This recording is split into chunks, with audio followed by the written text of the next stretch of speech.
Right. So you might have noticed one thing about these readings, that they are pretty revisionary readings, okay?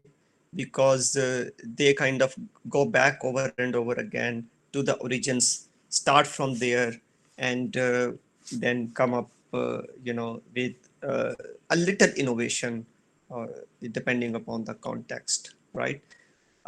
For this particular reading, Marita, Nadal, and Monica Calvo, uh, that is not really,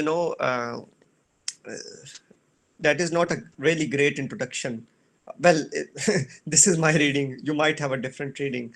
Uh, but one thing that I liked about it, that is what I wanted to say to you about this introduction, that it is a very good example of literature review, right? So you have to write literature review for your own short paper as well. This introduction made me think that I must tell you that this is a good example of literature review. Not that the other one is not good. Balaev's chapter is also uh, a good example of literature review.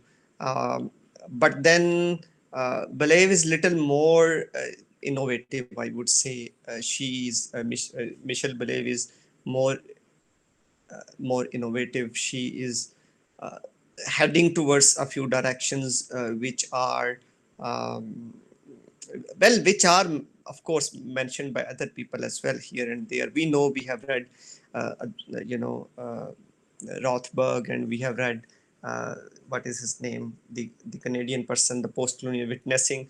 So we know that those directions were already being explored. Yet uh, she has a very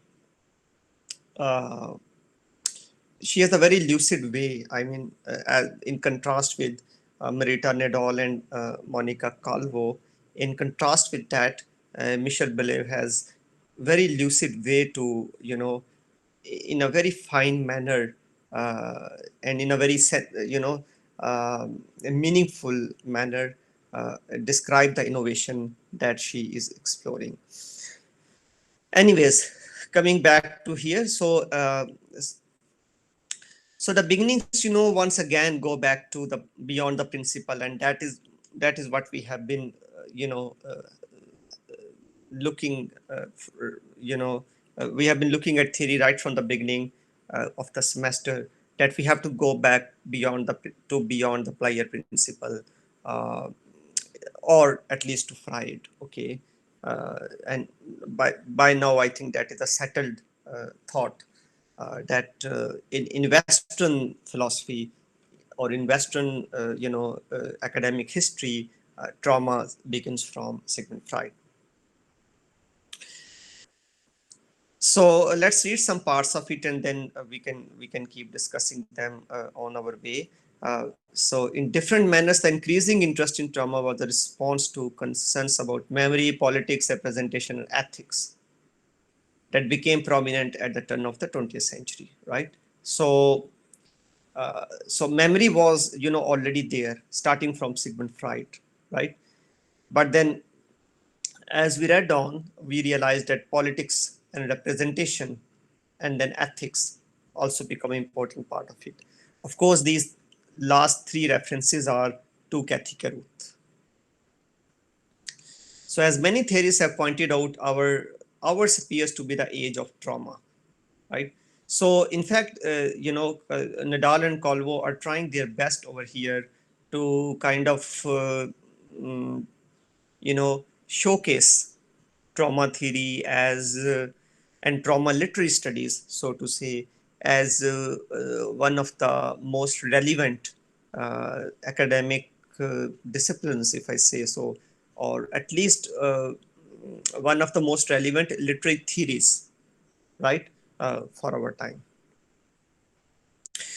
So a reference to various writers, and they say that those writers seem to say that ours appears to be the age of trauma, or we are living in a catastrophic age, and then modernity, the whole, kind of enterprise of modernity is marked by the sign of wound and the modern subject has become inseparable from the categories of shock and trauma. And then trauma is a kind of all-inclusive phenomenon, and that has been the probably one of the uh, extreme notions of claiming relevance of trauma. And then Roger Lockhurst, it has been turned into a repertoire of compelling stories about the enigmas of identity, memory, and selfhood that have saturated Western cultural life, right? So we are kind of surrounded by trauma. That is the sense we get out of all these theories. Okay, so because of this saturation or oversaturation of trauma theory, there have been, a deliberate cautionary voices, like one from Le Capra, which sounds to be, quite well balanced, intellectual voice. So his warning was against the tendency to appropriate the victim's experience, as he emphasized the importance of being responsive to the traumatic experience of others, so far as you recognize the other as other, of generating what he calls empathic unsettlement, which among other things suggests a close link between trauma and ethics, right? So I gave this, I wrote to on somebody's proposal feedback as well, that this turn to trauma theory that the Capra is suggesting, this is a deliberate choice. Okay, so appropriating victims' experience is different from a deliberate choice to study trauma. Okay, because even in that choice, you undergo a certain experience of unsettlement, right? So you get to the most crude example, of that would be that we recognize the trauma of the other in its own right when the other has been portrayed to us through a nationalistic history. The other has been portrayed to us as a permanent enemy. So this is my crude example of what do we mean by empathic unsettlement. That is, we break the shell of that historical conditioning where the other has always been portrayed as an enemy, right? But we break through that consciousness to relate with the pain of that other, right? Without appropriating that pain, that without uh, giving this impression that the pain of the other is my pain. Without giving that impression, you study that pain in its own right, okay, and project it to the world for you know uh, for their recuperation of the other. Anyway, so Le Capra, therefore, kind of little bit deviates. He doesn't seem to be willing to accept the notion that trauma is everywhere and everybody is traumatized, right? That, according to him, is not an appropriate notion. Rather, we need to have a studied understanding of trauma and with the recognition of our own position vis-a-vis that particular trauma. So I would say these are all beginnings as far as this chapter is concerned, this introduction is concerned. So then uh,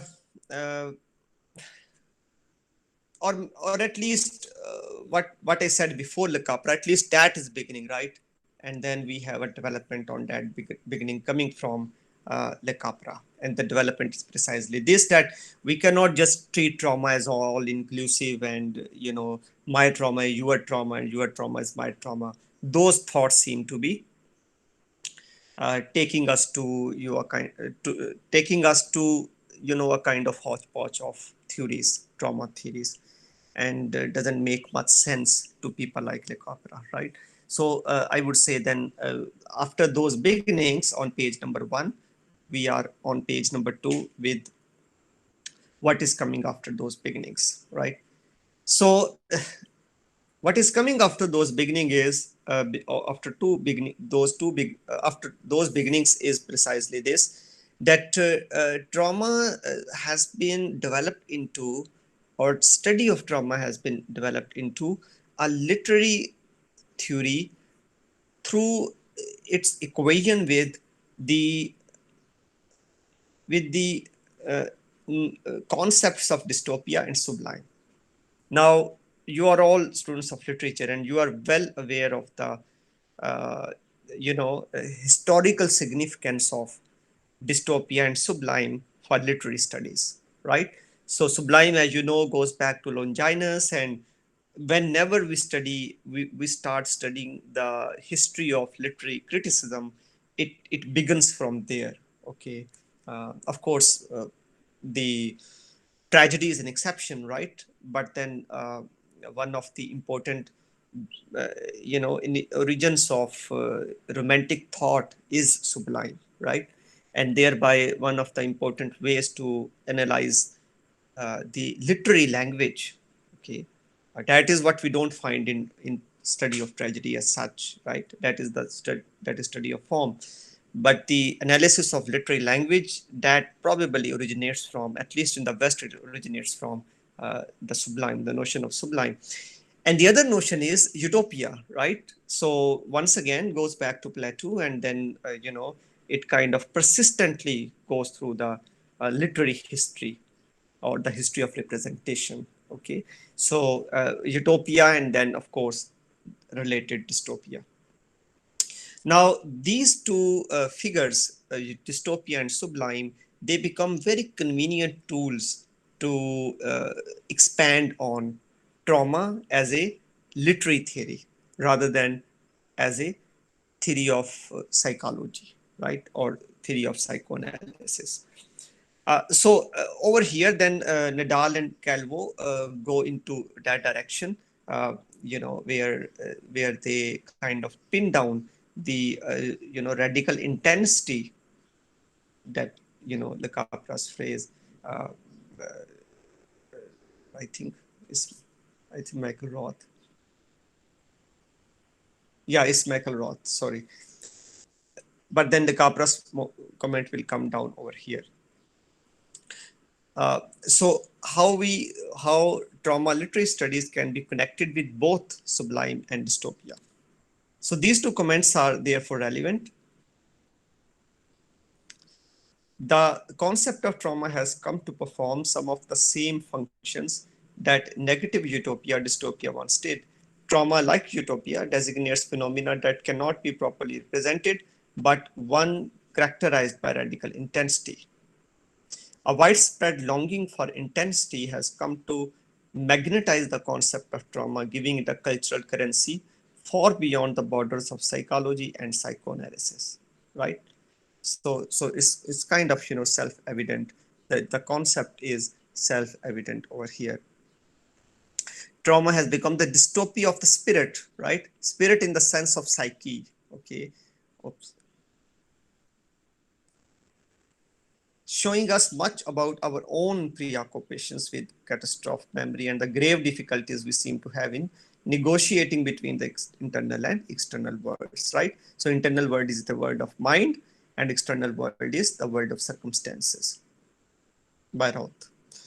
In the sublime, the excess of trauma becomes an uncanny source of elation or ecstasy. So here is Le Capra, right? So connecting excess of trauma with the excess of sublime, so to say, because trauma generates the similar kind of ecstasy as does sublime. Of course, the directions are different, okay, but they generate the same effect.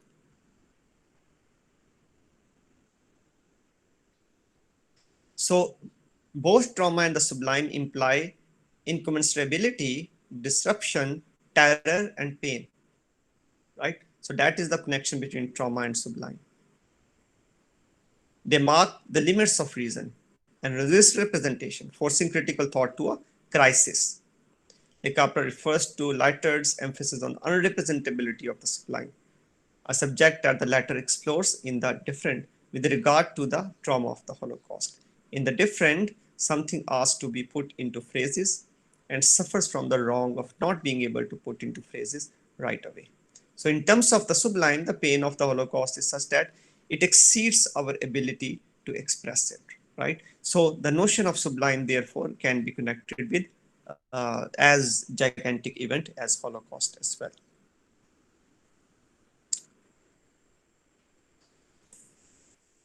So kind of summing up that discussion, how trauma turns into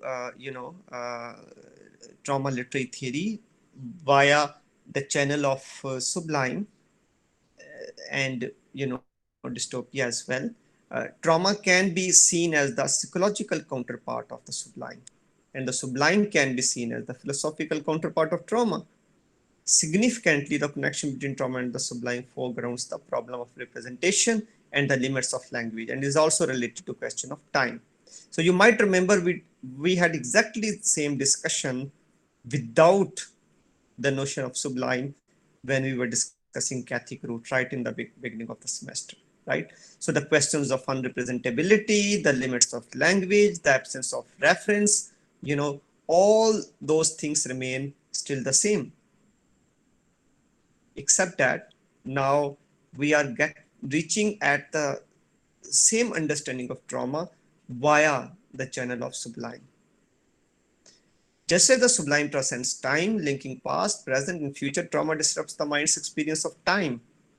So the subject endlessly wavers between the present and a primary experience that can never be captured, right? So that is what we kept discussing, as Kathy Karuth had put it, that that was 1996 that we are talking about. That the primary experience, um, the essential collision, right? That collision cannot be captured, right? Because that marks the limit of human consciousness, and that marks the limit of language, that marks the limit of the subject, so on and so forth, right? But then same discussion via the notion of sublime. But what we do understand over here is that the project that Kathy Root had begun, had begun, with reference to literary, with reference to the literary and historical. That project kind of develops into full bloom uh, via other uh, categories, via other literary categories as well. Okay, and those other categories being the category of sublime and the category of dystopia. And those two categories, sublime and dystopia, they being an approximate of the experience of trauma. So the mood which is generated by sublime, and the atmosphere which is generated by a dystopia, they are that mood and that atmosphere, they are comparable to the mood and atmosphere which is generated by trauma, right? So at experiential level, therefore, these three categories are very close to each other, and their being close to each other justifies one thing. What is that? That literature is an appropriate medium to study trauma. Okay, and from there we move on to this third point, which is trauma and afterwardness. Freud comes in once again. Now, the famous, the term which or the word which we get to know from Freud, which is, I think is pronounced something like Nohrelichkeit. I think so. I checked the pronunciation, and this is what I got so far from German. Which the word means, deferred action or belatedness and afterwardness, right? Now, uh, where is this argument heading? So basically, uh, the the understanding of trauma that we just had via dystopia and trauma and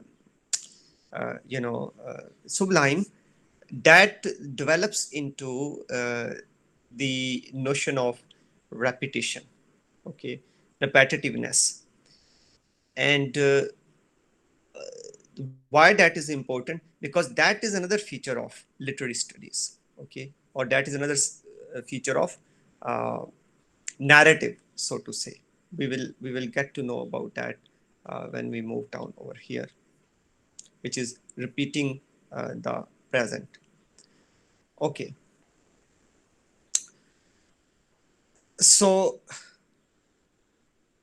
we are already aware of this thought, by the way. We have discussed it in the past that trauma, the moment of trauma or the moment of traumatic collision is not capturable. Therefore, the gap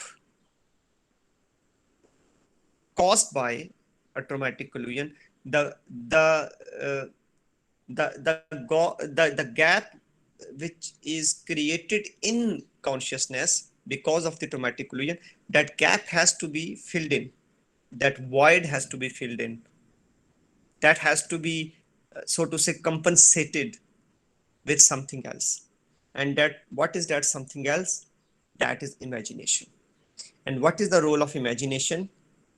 It generates narratives, it generates views, right? For some people, those views or those narratives would be nightmares. For others, it would they would be illusions, whatever name you want to give them, right?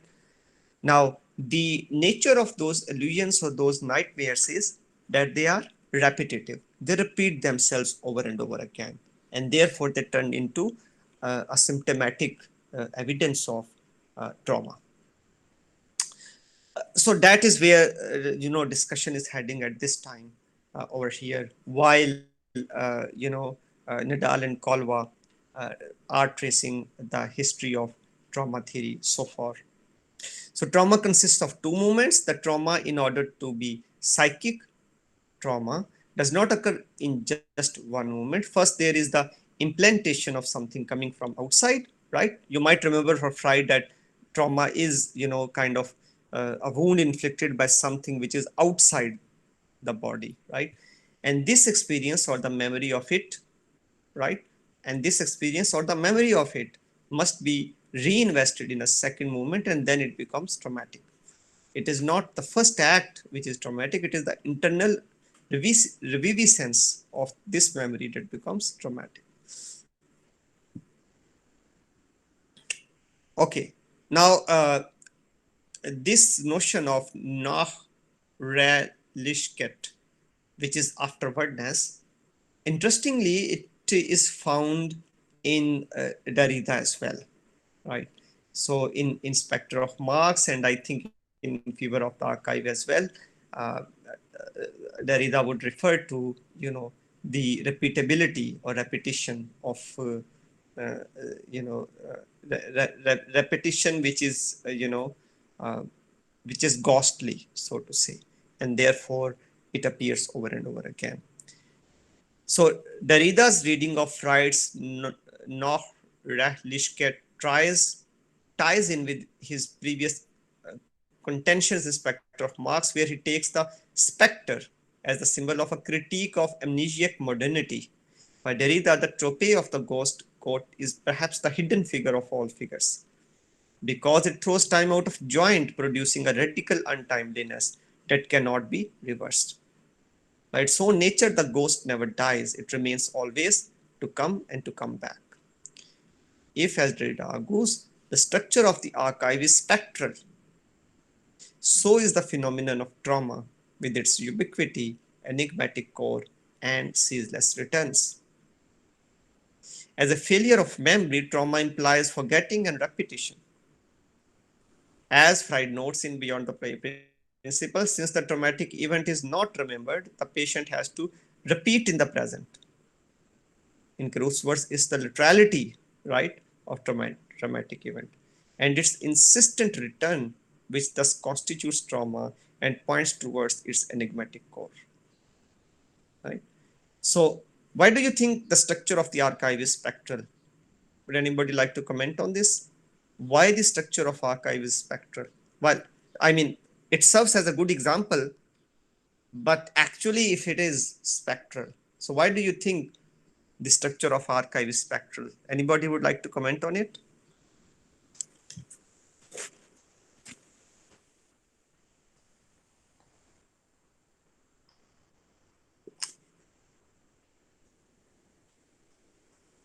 Anybody would like to comment on my question? Why the structure of archive is spectral?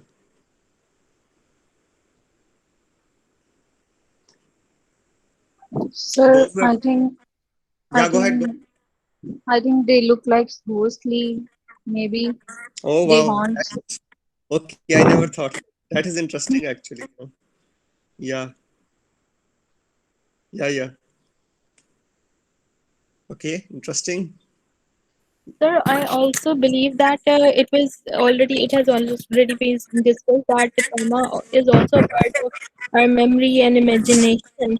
And as we have like discussed in this article, the concept of sublime, that trauma also uh, is a part of an experience. So we feel pain and we also feel that we are in the moment, we are there. So it's not that we are experiencing, it's not only a one thing going, we are like feeling that pain and feeling that moment and the sense of time, everything is there. So I think that comes as a flashback uh, later on, as a spectre, as per my understanding. I think that moment and that sense of pain and everything that comes back and takes you over. Oh, okay, right. Okay, yeah. But there is, yeah. So as far as your explanation of the spectrality in trauma is concerned, that makes perfect sense. Okay, but uh, I was thinking of directing you people to the nature of archive. Okay, which what is it that makes archive spectral? So So can I? yeah, go ahead. All right. So sir, Derrida's. I was watching this video, and what I could get of it was that Derrida's concept of ghosts is what I would get of that video is quite related to this because they discuss this in the article. Now, what he deems of ghosts is what he understands of ghosts is this.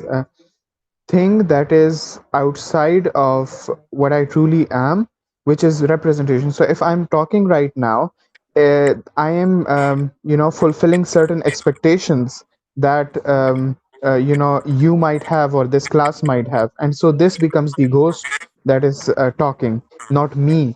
That is me. So in archive, the problem, the spectral nature comes is that the actual trauma when it is kind of becomes there is this archive. It is represented, it is a representation, and that representation has certain expectations, it fulfills certain expectations, and so it is a ghost of the actual event. It is not the actual event, it is the ghost of that. And so now, right now, when I'm talking, this the reader says that this is my ghost that is talking, not me actually, because I'm fulfilling certain expectations that are related to this class or these things. And that is how this spectral nature travels in a lot of things, a lot of representations especially. I All hope right. I'm making sense. Yeah, no, that makes perfect sense.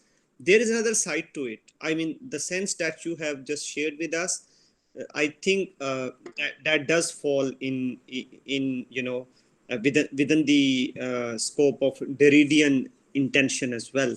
But an additional thing which makes an archive spectral is basically the very nature of an archive. Archive is meant to generate the buried dead bodies, so to say, something which is already dead and forgotten, that in in the humanities, in or in the humanist research, right? In the humanist research, the significance of archive is precisely this, that an archive has the potential to to expose what has already been forgotten for a long time. That precisely is the importance of archive. Otherwise, archives are irrelevant, dead documents.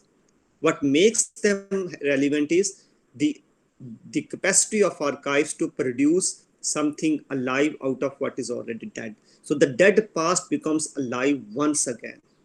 Okay, and the person who does that, an archivist or a researcher or humanist for that matter, or maybe a social scientist, has an important role to play to bring those specters back, which of course the dead is dead, right? But if you generate or regenerate the dead, you are creating its specter, right?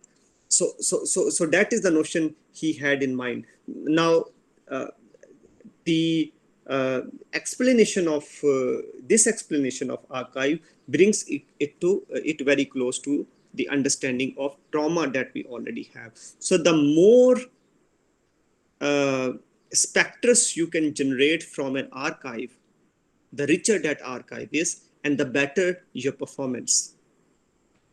So an archive is has a great, has better potential to be described as archive because of its capacity to generate more and more ghosts, right? To make repetition possible, right? So to make repetition possible, by that we mean that when whatever happened once, right, and was documented in an archive but forgotten in the past, all that now is being regenerated and therefore repeated, but repeated in a ghostly manner. That is, that repetition can go uh, on and on. Now, this exactly is the definition of trauma as well, because the trauma memory also operates through its insistence on return, on the repetition. That is, the moment of accident or the moment of collision which has never been captured, it appears over and over in the mind of the traumatized person.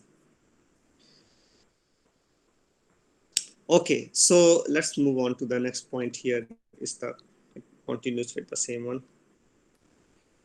So Rija Batul says, it makes a specter, presents literally, figuratively, a record or showcase when presented in archival records. The archive is a record in reference to other records. It's a sort of repetitive performance of the past. Okay, that's right. Freyal says, I also meant that archive is stored as our experience of past and also the sense of time and pain in that moment that creates an archive in our memory. Okay, all right. Yeah, I mean, it doesn't have to be accompanied with as a comparison. It is that is the right comparison. Just like our pain is restored through a trauma, just like that, through archive, something else is restored, and that something else could be another kind of memory, not necessarily a painful memory, but another kind of memory. Okay, so I need to go to, okay. So trauma and the real, the question of representation. Naturally, it takes us to the question of representation, okay? Then how to possibly present it. So just as repetition is a central problem of trauma, so it is resistance to representation, as has been pointed out before with regard to the sublime. So Douglas and Walger point out the traumatic event is that which cannot be anticipated or reproduced. We are aware of this thought with reference to other writers as well. So the question of the real, how to foster relationship among representation, trauma, and real, as reflected in Andy Warhol's Death in America, taking Lacan's definition of the real as a basis, significantly the traumatic realism that Foster finds in Warhol's images is based on repetition. Foster explains this concept as follows. Now, here is another switching, which is switching towards a possible realism related with trauma. As missed, the real cannot be represented, right? Because the real has been missed. It can only be repeated. Indeed, it must be repeated. Repetition in Warhol is not reproduction in the sense of representation of a referent or simulation of a pure image or detached signifier. Rather, repetition serves to screen the real, understood as traumatic. But this very need points to the real. And it is at this point that the real ruptures the screen of repetition. Now, this is very interesting claim, and a claim we haven't come across previously, in this introduction or what we have studied so far, which is the capacity of the real to maintain its grain, okay, and its capacity to keep looking for an occasion to rupture the screen of representation, which has been camouflaging it for a long time. So Rothbard also implies the concept of traumatic realism to explore the means and modes of representation with regard to the Holocaust and extension trauma as a whole. In Rothbard's approach, traumatic realism is the form of documentation and historical cognition tuned to the demands of extremity. In it, the claims of reference live on, but so does the traumatic extremity that disables realist representation as usual, right? So it's a kind of circular argument, right? So even if the grain of trauma, the crux of it continues to remain there, yet the kind of representations that it makes, those representations keep screening it over and over again. So Rothbard, he kind of expands. In fact, no, this is the direction which actually goes towards, our other reading as well, which is the multidirectional memory, which he connects with Benjamin's notion of constellation.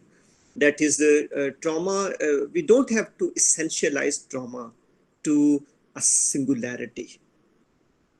Rather, we can treat it as outcome of constellation of the factors, and thereby we can claim that trauma, the real of trauma, should be projected onto or can be projected onto the constellation of representations. So the concept of multidirectional memory is meant to draw attention to the dynamic transfers that take place between diverse places and times during the act of remembrance, and acknowledges how remembrance both cuts across and binds together diverse spatial, temporal, and cultural sites. And this then takes us to the next point of contemporality, or polytemporality, so to say. So along similar lines, Stephen Connor's concept of contemporality emphasizes the reciprocal filtering between diverse temporalities, which makes it impossible to approach the present in isolation, right? So, even if we have been adhering to a kind of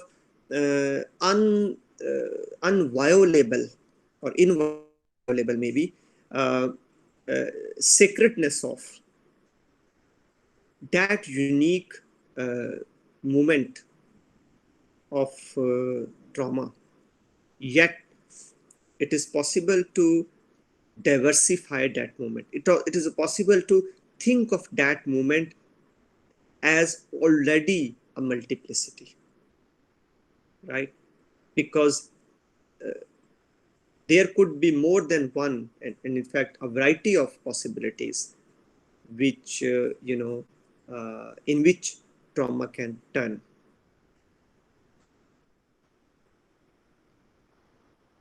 So you cannot approach the present in isolation. That is the argument. What is the present? The present is the absent, right? That is the absence. The present is the absence. the moment of the collision, right, which remains absent for the traumatized person. And that absence has been compensated by the repetitive narratives, right, or repetitive representations, a lot of them, right? But this is an ideal case, right? I mean, if we go by this argument that we are looking at right now, uh, this case appears to be ideal, where we believe that the missed present is being compensated by artistic and literary represent or historical representations, and it is the only representation that we have, and it is the repetitive representation. Okay. Now, problem with this argument, of course, that begins with Cathy Ruth, who kind of seeks it from Sigmund Freud, that they are compartmentalizing the present into a complete isolation, as if there is no other factor from outside that can intervene into this. So it is an ideal situation which is being treated over here, as opposed to this approach, where you look at the present in isolation and you attribute everything that follows from that isolation. As opposed to that approach, the other approach is that we look at the contemporality. In contemporality, the thread of one duration is pulled constantly through the loop found by another. One temporality is strained through another's mesh, but the resulting knot can itself be retied, and the filtered system also simultaneously refilters the system through which it is percolating. So there is a kind of, what is the word? There is a constant crisscrossing, but I'm thinking of different word which actually implies that there is a constant, um, uh, mixing of various time frames into that particular present, just like the mixing of the fluids, right, which continue to kind of merge and submerge into each other, right? So the present is not that sacred isolated entity without any intervention from lot many other surrounding factors. Rather, what the traumatized entity, well, individual or traumatized mind, what surrounds the traumatized mind is the contemporality. The word contemporality comes from the word contemporary. And the word contemporary is a very special word in modern theory, which implies that the time we live is sonorous, right? S-O-N-O-R-O-U-S. It is sonorous, as opposed to linear, right? So linearity of time implies that past has gone, present is being lived, future will come. This is the linearity of time. But contemporality of time is this, that past, present, future mixed together. They are mixed together, right? So these divisions are for the sake of convenience. They are not essential. They are not essence of time. So if we approach the present from the perspective of contemporality, or if we approach it from temporality, which is almost the same thing, we get to know that the present we have been dealing with is really an ideal, uh, and therefore may not exist. So then a kind of, reverse argument, this reverse argument, well, reverse as reverse with reference to what? Reverse with reference to the development which was initiated by Cathy Ruth and then carried on by Le Capra and other people as well, because they have been treating the present as an isolation, as an isolation, right? As opposed to that, here is a new development, which is treat the moment of traumatized impact or treat the moment of traumatic impact as contextualized by multi or polytemporality, because that is our reality. Now, for example, we are engaged in this discussion, right now online, and think of the possible temporalities which are surrounding us, right? If one of you is maybe sitting in another part of the world, the temporality which surrounds you is so different from the temporality I'm living in, right? But still, we are glued in a discussion, right? And thereby we are sharing the same temporality too, right? So I have a temporality, you have a temporality, but then our conversation has another temporality, right? So there is no unique present position that we can ever claim. So in Not Now, Not Yet, Luckhurst takes Connors and Rothbard's arguments as the point of departure for a discussion of the difficulties inherent in the representation of war. So war is a good example of you know of a phenomenon which necessarily demands that polytemporality has to be engaged. His contention that the contemporaneity, which is the same as contemporality, this one, his contention that the contemporaneity of war must be approached through the reflections of the polytemporal. One wartime will always be seen through the lens of another, suggests the ceaseless tension between diverse places and temporalities, and also the gap between the traumatic event and its narrative, which has to be accessed in an indirect, reflected way. Thus, if the representation of traumatic entails inadequacy or incompleteness, loss, it also runs the risk of trivialization or betrayal, as several theorists have noted. So Roth observes. Okay, you can see it on your own.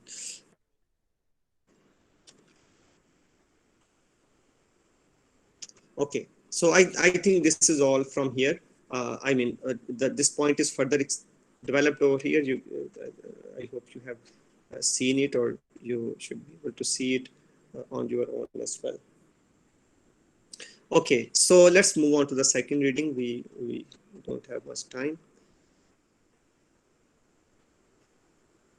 Okay, so the other one is so this one was trauma and literary representation, and in that we understood how the from the beginnings,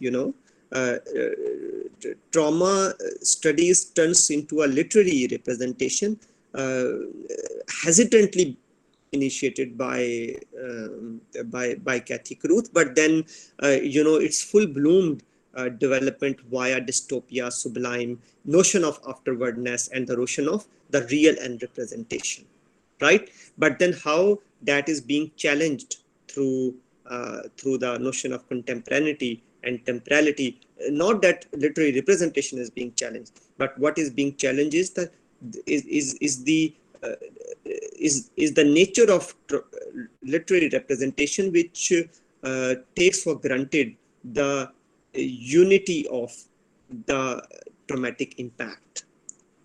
Rather, we need to engage with polytemporality or contemporaneity in order to understand trauma. So Garman's essay I once mentioned to you, I think for your class, what is contemporary? That is really mind-changing essay if you haven't read it so far. Well, we never I'm not teaching you a course where it is directly relevant, but in general theory, that is really useful essay. Okay, so now moving on to Michelle. Let me open the other one. Okay, so the beauty of the essay is that it can be divided into two parts as well, right? So the structure is like this, that she first of all sums up the discussion about trauma theory, again starting from the same beginnings, and then at a certain point then she offers the counter arguments, pointing out the differences which could be introduced, or disagreements which could be offered with the existing canon of trauma theory. So it's once again the same thing, trauma is not locatable. Those are those are the, I would say, problems that she is highlighting over here. But the primary thought then remains the same. uh, Trauma is not locatable in the simple violent original event in individual parts, but rather past, but rather in the way that it's very unassimilated nature. The way it is precisely not known in the first instance returns to haunt the survivor later on. So this is a quote I think that you should memorize by now. I mean, by Kathy Caruth, and that is the classical understanding of model of trauma. Now, this classical understanding of trauma, this is page 5 actually. So, in the foregoing discussion, she has been building this case. And then finally, over here, she becomes a little more focused on what are the consequences of the classical model of trauma, uh, uh, you know, uh, as it is captured by this quote by Kathy Caruth as well. So, the consequence is an innate causality between what? Between trauma and dissociation. The idea that an extreme experience directly produces a dissociative consciousness wherein the truth of the past is hidden. And that supports Caruth's claim that history functions the same as trauma insofar that history can be grasped only in the very inaccessibility of its occurrence. And further, for history to be a history of trauma means that it is referential precisely to the extent that it is not only fully perceived as it occurs. So, the claim that trauma is not known in the first instance and then trauma returns to haunt the survivor later on narrowly conceptualizes the psychological dimensions of trauma and the range of traumatic experience and responses. However, now, this is the first intervention that Michel Balaev is making. The psychological research indicates that amnesia, dissociation, or repression may be responses to trauma, but they are not exclusive responses, right? So the amnesia and the dissociation and repression, which Kathy Caruth and all other theorists which kind of precede her, they have been taking for granted. Michel Balaev points out that they are not the only responses to trauma. So that is the first problem, that the dissociation. I hope you understand the notion of dissociation. So a traumatized individual, I mean, it's a very simple way to put it, but a traumatized individual disconnect herself or himself from reference, from the external coordinates or from the referential coordinates. That is dissociation, right? And that is what Kathy Caruth has been concerned with throughout her work, right? And then she has been looking for other references which can make the trauma articulatable or articulate. Maybe this is the right word. So Michel Balaev, kind of hits at the foundation of Kathy Caruth's claim, which is we don't have to essentially look at dissociation as the only consequence of trauma. There could be other as well. So another problem with the classical model accompanies the dependence upon defining trauma as a deferred recurrent wounding. I hope we all are well aware of it now, because this traumatic formulation removes determinate value from the experience. The theoretical binary of the traditional model rotates around an assumed paradox that the most direct seeing of a violent event may occur as an absolute inability to know it, right?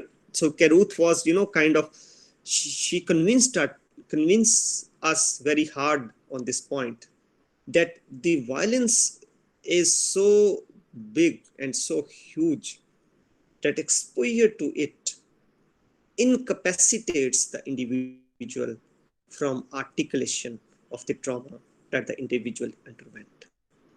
And the problem with this claim, according to Michel Balaev, is this, that it destroys the value of the experience. It it uh, it destroys the determinacy of the experience. In other words, it destroys the experience in such a manner that experience does not exist in its own right anymore. And you know why? Because it is missed, right? There only can exist the nightmares, only can exist the narratives, there only can exist the ghost and specters and trauma, traumatic narratives and so on and so forth, right?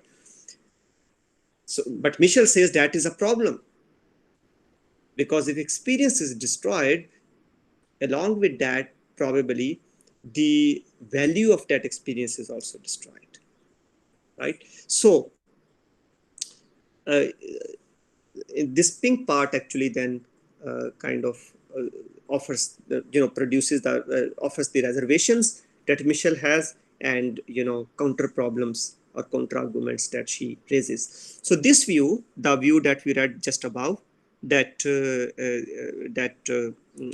the extreme traumatized incident incapacitates the individual from expressing or articulating it, right? This view disallows a specific determinacy of trauma on rhetorical, psychological, and social levels, but at the same time embraces an undying pathological influence on consciousness.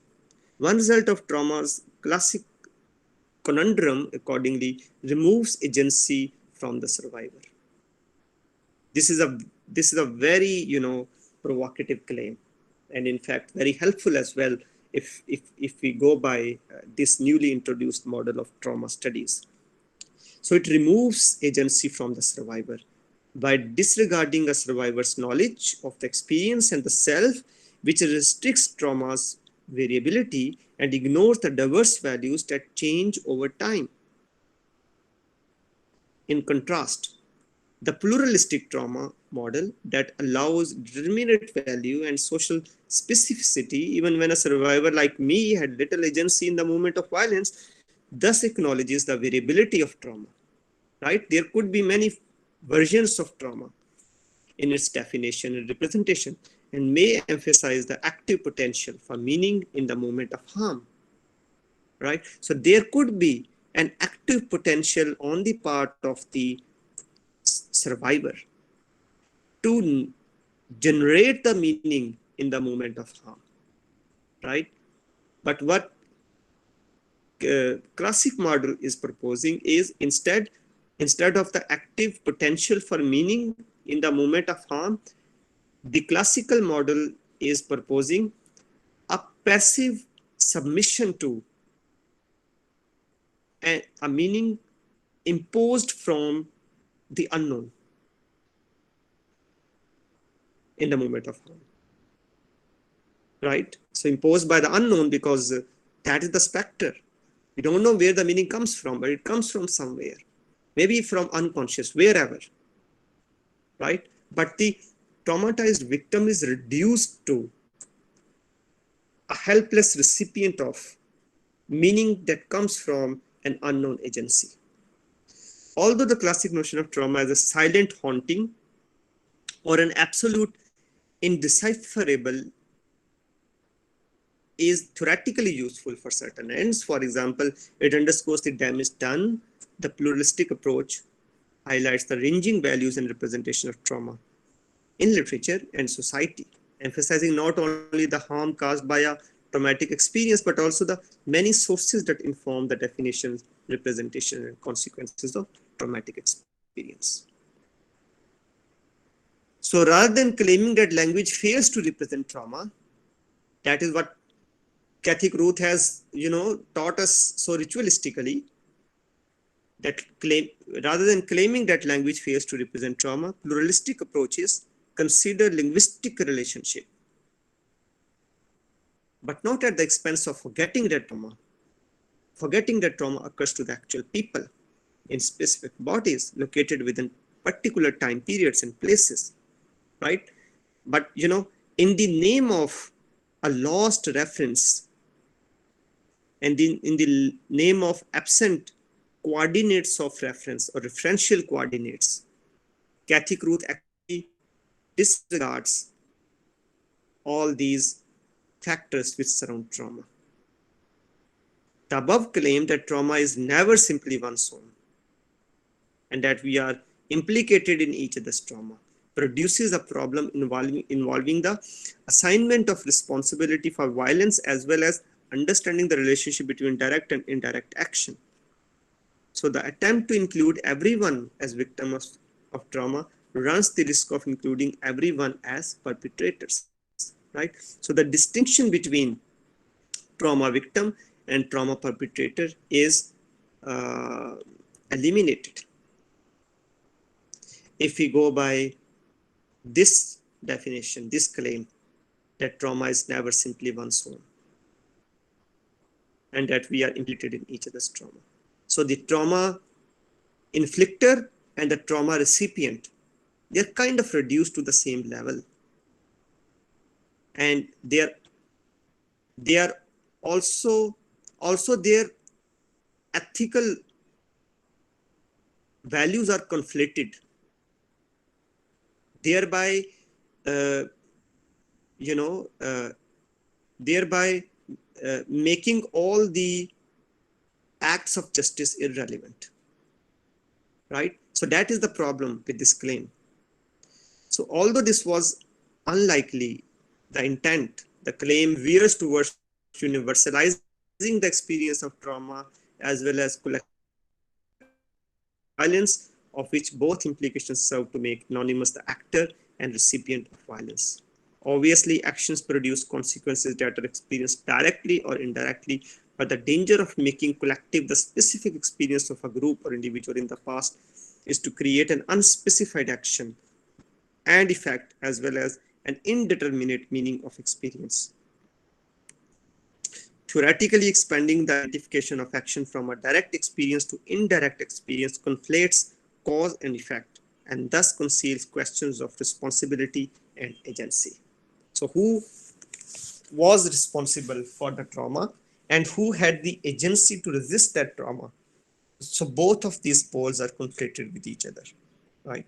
So, therefore, here is the proposal for a different, notion of trauma studies, right? And that is the pluralistic approaches, where the specificity of experience is not denied but is taken into account, right?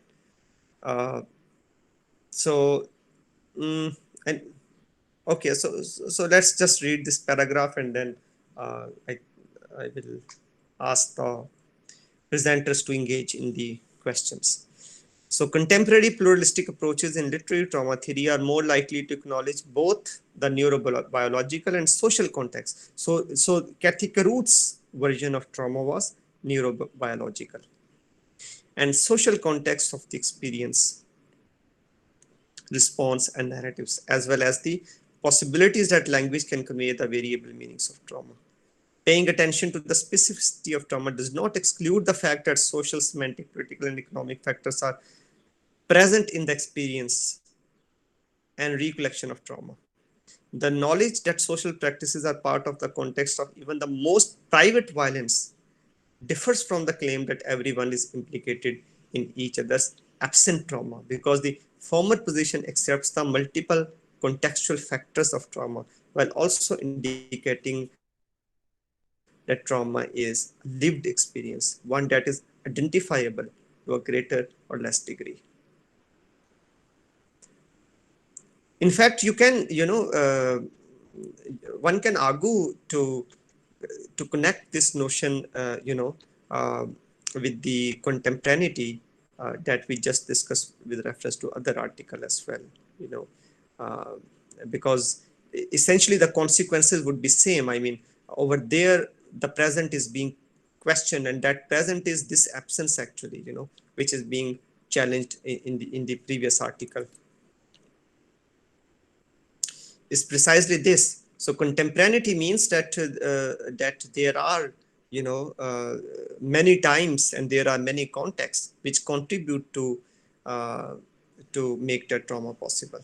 So if the larger social, political, economic practices that influence violence are the background context or threats in the fabric of a traumatic experience in the first place, then trauma's meaning is locatable, right, rather than permanently lost. And so this is such a, straightforward challenge being posed to uh, the classical model of trauma, right? uh, so I think that makes perfect sense. There is no confusion in it, unless well, if you have any, we are moving to the question answer part, and you can raise your question as well if there is something which still confuses you. So over to the presenters.